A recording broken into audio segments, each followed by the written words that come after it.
Hi and welcome back, and today, yay, we've made it to 1 Corinthians chapter 13 and verse 13. And let me read verse 13. And now abide faith, hope and love, these three. But the greatest of these is love. Now, why did Apostle Paul bring these three into play, faith, hope and love? But then he goes on to say that the greatest of these is love.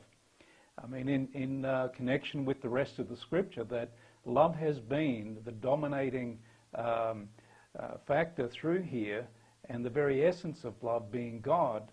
And so, you know, what's the meaning here? He says the greatest of these is love. Why then is love the greatest out of faith and hope? You know, when a person, a Christian, reaches that place of glory, as I've mentioned before, there's no more need to prophesy, there's no more need for tongues, there's no more need for any of the gifts of the Spirit, because there's no need for it. We've reached that final destination, and we will know as we are known, and that we reach that place of perfection. And so why is faith and hope not as put up as strong as what Paul puts love as? And so here it is. Faith, when we reach that place of perfection, faith gives way then to sight. It's as simple as that.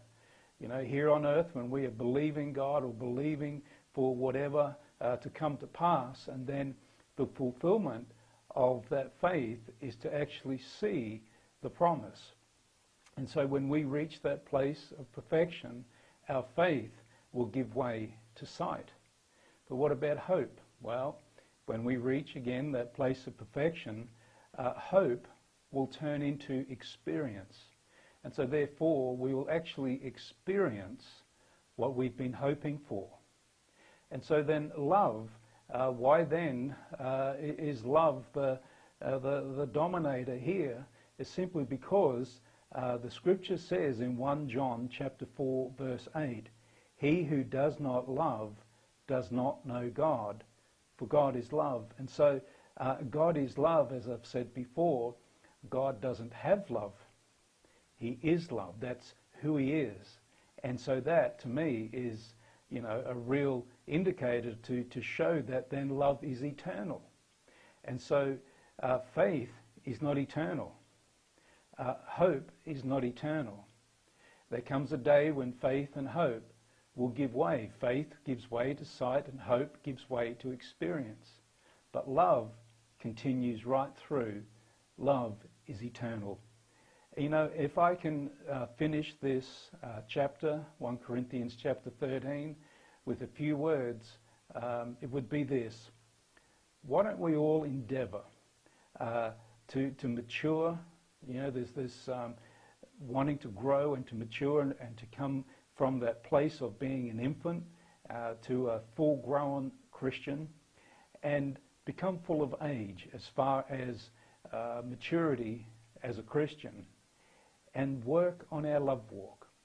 Now I know that that may be, you know, for some of us who think, well, that's me, I've already reached that. Well, you know, take heed when a man think he stand lest he fall, I say. But, you know, at the end of the day, our love walk is something that we'll only know where we're at when we're in the marketplace, when we're in the home, and when we're around people. Because, you know, some people will say some of the most holy people on the face of the earth are the monks that live up in those places in the Himalayas, and, you know, they're such holy people. But the reality is, how do you know how holy they are?